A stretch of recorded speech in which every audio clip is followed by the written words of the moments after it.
उस घर में कभी संकट आ सकता है? कभी नहीं आ सकता।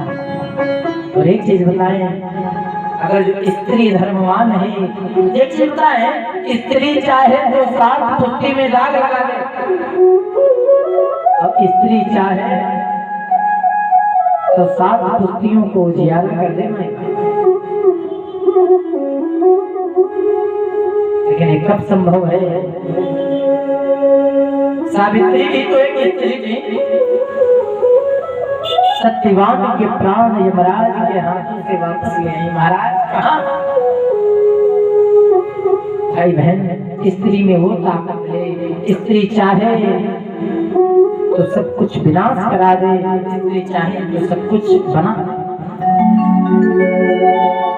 रामायण में विचार करो, अगर जो सीता ना होती तो क्या लंका का दहन हो सकता था? लेकिन किसी ने कहा है, अपनों से तो गैर ही अच्छे। पिताजी ने कल बताया, इंसान कभी अपनों से कभी गैरों से धोखा नहीं खाएगा। आपका कभी कोई दूसरा आपका बिगाड़ ही नहीं सकता। जब आपका बिगाड़ेगा तो आपका अपना ही आपका बिगाड़ेगा। अपनों से तो गैर ही अच्छे, घर का भेद लंका ढाए। घर का भेदी अपने घर को विनाश कराने में सामर्थ्य करा सकता है। विभीषण ने, रावण नहीं मर रहा था, अंत में विभीषण गया, महाराज इसके ढोड़ी पे बाण मारो, अपने आप मर जाएगा। भाई ने भाई का वध करा दिया। किसी ने हमसे पूछा, महाराज दोस्ती कैसे टूटती है? बताओ, दोस्ती कैसे टूटती है? किसी ने कहा महाराज धोखे से, किसी ने कहा महाराज विश्वासघात से। ये भाई मैं बता रहा हूं, दोस्ती कभी टूटती ही नहीं, और जो टूट जाए वो दोस्ती थी ही नहीं।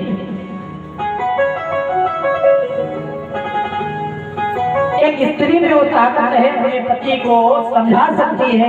एक बार की बात है, एक गांव में एक पंडित और पंडिताइन रहते थे। ध्यान से सुनिएगा, पंडित जी बड़े सज्जन हुआ करते, पूजा पाठ करते थे, और जो पंडिताइन की माता काली की, माता गौरी की पुजारी थी, तन मन धन से पूजा करती थी। सब कुछ था लेकिन संतान नहीं था। भाई बहन, पंडिताइन जिधर से निकलती थी लोग कहते थे, अरे मैंने किसका मुंह देख लिया है, तो बांझ है, आज का दिन खराब हो गया। भाई बहन, पंडिताइन को बड़ा बुरा लगा। चौथा पल लगने को है, संतान नहीं है। गौरी माता के मंदिर में पहुंची, मां मेरा निर्वंश का नाम सुना। पंडिताइन बड़ी सज्जन थी, निस्वार्थ माता जी की पूजा करती थी। माता गौरी प्रकट हो गई। पुत्री,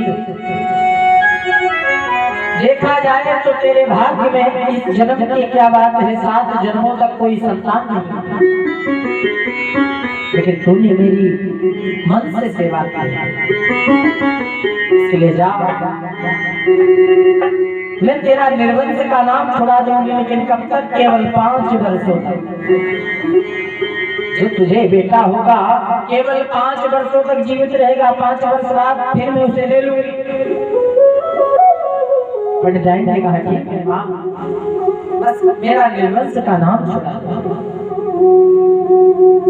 लेकिन ये बात पंडिताइन ने पंडित जी को नहीं बताई। गर्भ धारण हुआ, 9वां मास पूरा होने के बाद पंडिताइन के उधर एक सुंदर सा बेटा हुआ। 4 चौथे पद में जब पुत्र का सुख मिला, पंडित जी बड़े प्रसन्न हैं। भाई बहन उसे अपने जान से ज्यादा लाड प्यार करने लगे, प्रेम करने लगे। माने तो पंडित जी की जान अपने पुत्र में बसने लगी। बिना देखे पानी नहीं पीते। समय चलता रहा। धीरे धीरे 5 वर्ष पूरे हो गए। पंडित जी बाहर गए हुए। इधर बच्चे के प्राण निकल गए 5 वर्ष के बाद। लेकिन पंडिताइन ने मन में विचार किया, अगर जो मैंने ऐसे ही पंडित जी को बताया, पंडित जी के तो प्राण पखेरु चले जाएंगे।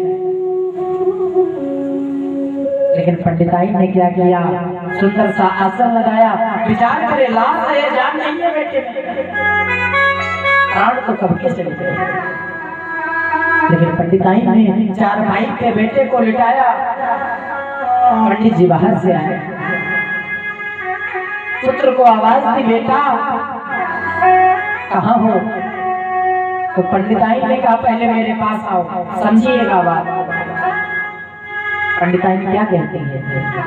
पंडित जी को बोला, पंडित जी यहाँ